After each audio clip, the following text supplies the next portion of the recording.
16 வயசு.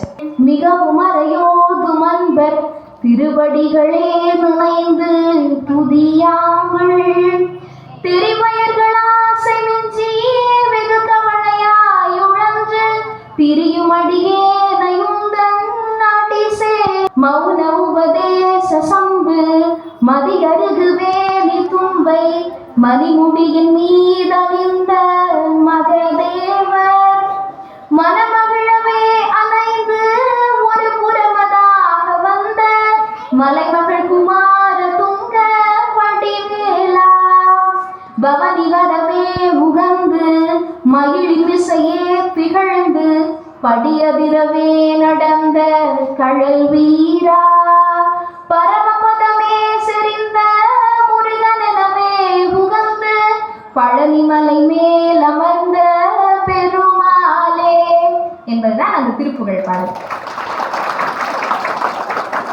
எனக்கு கொஞ்சம் பாடணும்னு ஆசையா இருந்ததுன்னு பாடிட்டேன். இப்படின்னா அவர் கோச்சிக்க மாட்டாரு. நீங்க ஏதாவது பிழை இருந்தாலும் பொறுத்துக்குங்க.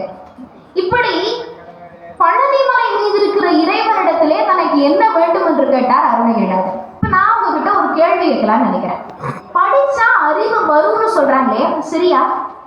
படிச்சா அறிவு வருமா? படிச்சா அறிவு வரும்னா அது எப்படிங்க அது சரியா வரும்? இப்படிதான் வாரியார் சாமிகள் கிட்ட கேட்டிருக்காங்க. என்ன பண்ணுவாங்க? 2 நாள் கழிச்சு கிளம்பி போயிடுவாங்க. நமக்கு ஒரு காய்ச்சல் வருது, ஒரு ஜலதோஷம் வருது. இப்போ என்ன ஆகும்? 2 நாள் கழிச்சு சரியா போயிடும். அப்போ ஒன்று வந்தா அது போய் தான் ஆகணும். படிச்சதுக்கு அப்புறம் அறிவு வரும்னு சொல்றீங்க, அது எப்படி சரி? அப்ப படிக்கிறதுக்கு முன்னாடி யாருக்குமே அறிவு இல்லையா? படிச்சா அறிவு வரும்னு சொல்லக்கூடாதுங்க. படிச்சா அறியாமை விலகும்னு தான் சொல்லணும்னு சொன்னார். ஏன்னா இப்போ நீங்க உதாரணத்துக்கு ஒரு வெள்ளை துணியை சொல்றேன்னு வச்சுக்கோங்க. ஒரு வெள்ளை கலர் சட்டை வச்சிருக்கீங்க, 4 நாள் துவைக்கலன்னா என்ன ஆகும்? அழுக்காயிடும். அது மாதிரிதான் நமக்குள்ள அறிவு இருக்கு.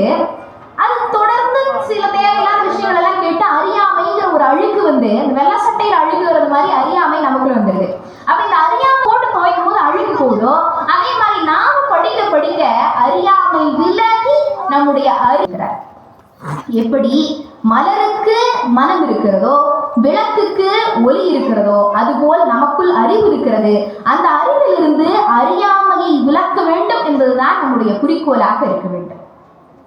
அருணகிரிநாதர் பத்தி தொடர்ந்து பார்க்கிறோம். அவர் கந்தர் அனுபூதி இயற்றி இருக்கிறார். கடைசியா அவர் எழுதினது கந்தர் அனுபூதி. இந்த கந்தர் அனுபூதியில ஒரு பாடல் என்ன சொல்றாரு? என்ன சிறப்பெல்லாம் வேணுமோ அதெல்லாம் கிடைக்கும். அதுக்கு என்ன பண்றது? முருகப்பெருமானே உங்களுக்கு குருவா வந்தாதான் உங்களை கைட் பண்ண முடியும்னு சொல்றாரு. ஏன்னா இந்த உலகத்துல உங்களை சரி பண்றதுக்கு முருகப்பெருமானை தவிர வேற டீச்சர் கிடையாதுங்க அப்படின்னு சொல்றாரு. சரி, அவர் எப்படி கூப்பிடுறதுன்னு கேட்டா, அவர் எப்படிப்பட்டவர்? இப்போ ஒரு டீச்சர் இருக்கிறாருன்னு வச்சுக்கோங்களேன். 6th இருந்து 7th போறோம். உடனே என்ன கேள்வி கேட்போம்? அந்த 7th கிளாஸ் டீச்சர் பரவாயில்லையா? ரொம்ப ஸ்ட்ரிக்டா? அதிக ஹோம்ஒர்க் கொடுப்பாங்களா? டெஸ்ட்டில் எப்படி மார்க் போடுவாங்க அப்படின்னு கேட்போம். இப்போ முருகன் தான் டீச்சரா வரணும்னா அவர் எப்படிப்பட்டவர் கொஞ்சமா நம்ம தெரிஞ்சுக்க வேண்டாமா? எப்படிப்பட்டவர்னு இவர் கந்தர் அனுபூதியில் சொல்றாரு. முருகன் அருள் கொண்டு அறியார் அறியும் தரமோ உருவன்று அருவன்று உலன்று இருளன்று ஒளியன்று எனன்றதுவேன்னு சொல்றாரு. நம்மளை பயங்கரமா குழப்பி விட்டாருங்க. என்ன சொல்றாருன்னா, அந்த டீச்சர் எப்படிப்பட்டவர் நான் போய் கேட்கிறேன்.